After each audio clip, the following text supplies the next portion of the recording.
இனிய தோழர்களே தோழியரே, நான் உங்கள் சிப்லாலேருந்து பேசுகிறேங்க. இன்றைக்கி நம்ம இந்த மாதிரி பழைய டிஷர்ட்டுங்க, உபயோகப்படுத்த முடியாமல் இருக்கிற டிஷர்ட்டுங்களை நம்ம இப்போ தேவைக்கு ஏற்ற மாதிரி பையாக கன்வெர்ட் பண்ணலாம். வாங்க வீடியோவுக்கு போகலாம்.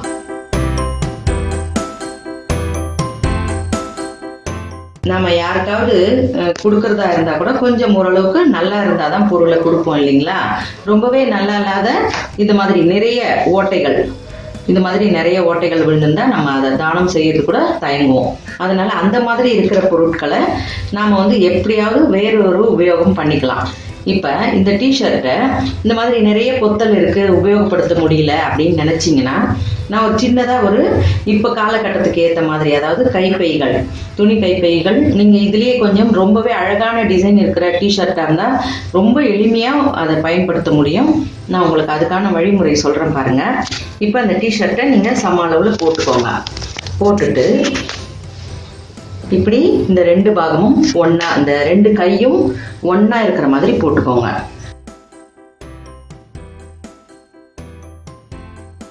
பிறகு இந்த கை பாகத்தை அப்படியே நீங்கள் இந்த தையலை ஒட்டியோ அல்லது கொஞ்சம் தையலுக்கு மேலேயோ அல்லது தையலுக்கு இந்த பக்கமோ, உங்களுக்கு இந்த ஆழத்தை பொறுத்து அதை நீங்கள் அதிகப்படுத்தவோ குறைக்கவோ செஞ்சுக்கலாம்.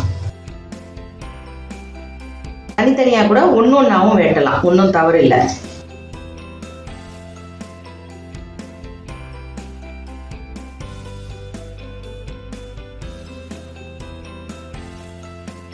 இப்போ இந்த மாதிரி இங்கே இருக்கிற பிசுறுகளை எல்லாம் கட் பண்ணிடுங்க.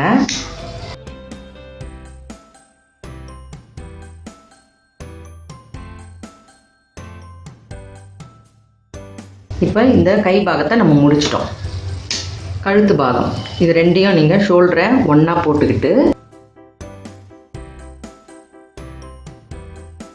மிகச்சரியா இந்த கழுத்தோட பாகம் உங்களுக்கு இங்கே ஆழம் எவ்வளோ வருதுன்றதை நீங்கள் இந்த பக்கம் கூட போட்டுக்கலாம்.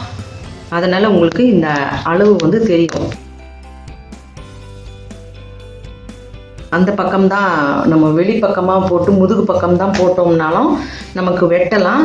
உங்களுக்கு எளிமையாக இந்த இடத்துல புரியணும் அப்படின்றதுக்காக நான் இப்படியே போட்டு வெட்டி காட்டுறேன். இப்போ இந்த நெக்கோட பீஸ் இங்கே இருக்குது இல்லைங்களா, இந்த ரெண்டு மட்டும் ஷோல்டர் கிட்ட சமமாக வச்சுக்கோங்க. வச்சுட்டு இந்த இடத்துல இருந்து அப்படியே இந்த முன்கழுத்து, இந்த எட்ஜ் இருக்குது பாருங்கள், அது வரைக்கும் அப்படியே இதை வட்டமாக வெட்டிக்கோங்க. இது பேக்கும் ஃப்ரண்ட்டும் சேர்த்து வெட்டுறோம்.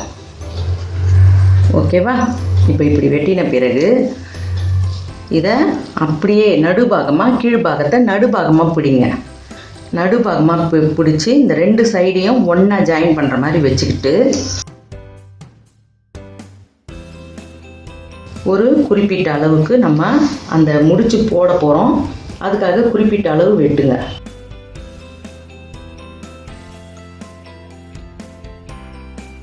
சும்மா ஒரு 2 இன்ச் அளவில் நீங்கள் இந்த உயரம், இங்கே எப்படி நீங்கள் ஒரு பக்கம் கட் பண்ணினீங்களோ அதே அளவில் அந்த உயரத்தை இதே மாதிரியே கட் பண்ணிக்கோங்க. ரெண்டையும் சம அளவில் வச்சு கீழ்பாகத்தை இப்போ நம்ம கட் பண்ணிக்கிட்டு இருக்கோம்.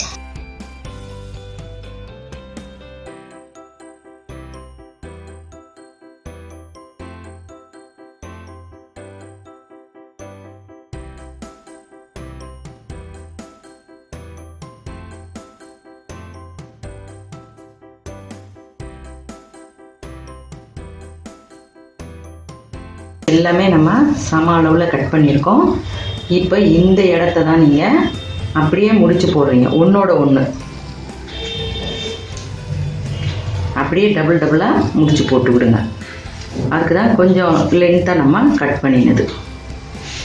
இப்போ இது உங்களுக்கு இந்த முடிச்சு வெளியே தெரியணும் அப்படின்னு நீங்கள் நினச்சிங்கன்னா இதுவே ஒரு டிசைன் மாதிரி தான் இருக்கும். இந்த மாதிரி தெரியணும்னு நினச்சா நீங்கள் வெளிப்பக்கமே முடிச்சு போடலாம். அதாவது இந்த இடம் ஃபுல்லாகவுமே நம்ம எல்லாத்தையும் முடிச்சு போட போகிறோம். போட்டோம்னா இந்த இடமெல்லாம் அப்படியே உங்களுக்கு சுங்கு மாதிரி தெரியணும். அப்படி இருந்ததுன்னா அது ஒரு டிசைன். இப்போ அப்படி வேண்டாம், எங்களுக்கு இந்த பிசுறு வெளியே தெரிய வேண்டாம் அப்படின்னு நினச்சிங்கன்னா இதை எல்லாத்தையுமே நான் சொல்கிற மாதிரி உள் பக்கத்தில் போடுங்க. இதுக்கு நீங்கள் தையல் மிஷின் கட்டாயம் தேவையே கிடையாதுங்க. நம்ம கையிலேயே செஞ்சுக்கலாம். அதாவது நம்ம இது மட்டும்தான், கத்திரிக்கோல் மட்டும்தான் தேவை. அப்படியே இதை உள்பக்கம் திருப்பிக்கோங்க. போடுற டைரெக்ஷன் மட்டும் கரெக்டாக இந்த 2 சைடு ஜாயினையும் ஒன்றா வைக்கணும். அது மட்டும்தான் இதில் நீங்கள் கவனிக்க வேண்டிய விஷயம். இந்த 2 சைடு ஜாயினும் இந்த தையலும் ஒன்றா இருக்கணும். அப்போ நீங்கள் இதிலேருந்து வர்றதை அப்படியே சென்டரில் பார்த்து முடிச்சு போட்டுருங்க. நல்லா 2 முடிச்சு போடுங்க. இது அத்தனையும் நம்ம நேராக இருக்கிற அத்தனையும் முடிச்சு போடணும். எல்லாத்தையும் முடிச்சு போட்டு காட்டுறேன்.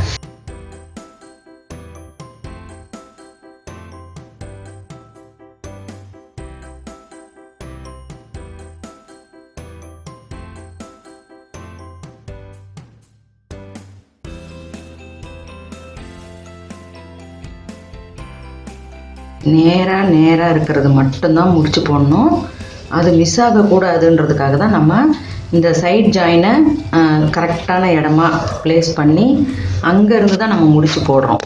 அப்போ தான் உங்களுக்கு அந்த இடம் மிஸ் ஆகாமல் வரும். இல்லைன்னா அந்த அலைன்மெண்ட்டு உங்களுக்கு பேக்கோட அலைன்மெண்ட்டு மாறும். இப்போ இது நம்ம இப்போ திருப்பி போட்டு பண்ணியிருக்கோம் இல்லையா, நீங்கள் மேல் பாகத்திலே பண்ணும்பொழுது இந்த மாதிரி இந்த சுங்கா உங்களுக்கு கீழே தொங்குற மாதிரி இருக்கும். அதுவும் ஒரு ஃபேஷன் தான். உங்களுக்கு அது 2 in 1 ஒரே இதுலேயே சொல்லியிருக்கேன். இப்போ இதை நீங்கள் இந்த முடிச்செல்லாம் உள்ளே போகிற மாதிரி அப்படி திருப்பின பிறகு இப்போ இது உள்ளே நம்ம எவ்வளோ திங்ஸ் வச்சாலும் நல்லாவே உங்களுக்கு வெயிட் தாங்கும். இது 2ம் ஹேண்டில். அப்படியே இதை நீங்கள் ஷோல்டரில் மாட்டி கொண்டு போகலாம். இதுக்கு நீங்கள் ஓர தையல் எதுவுமே போட தேவையில்லை. ரொம்பவே ஃபேன்சியாக இருக்கும் உங்களுக்கு. இது மேல் தையல் தேவைப்படாத இடம்தான். பனியன் கிளாத்துன்றதால உங்களுக்கு தையல் பிரியறதோ நூல் ஏழைகள் வர்றதோ எதுவுமே இருக்காது.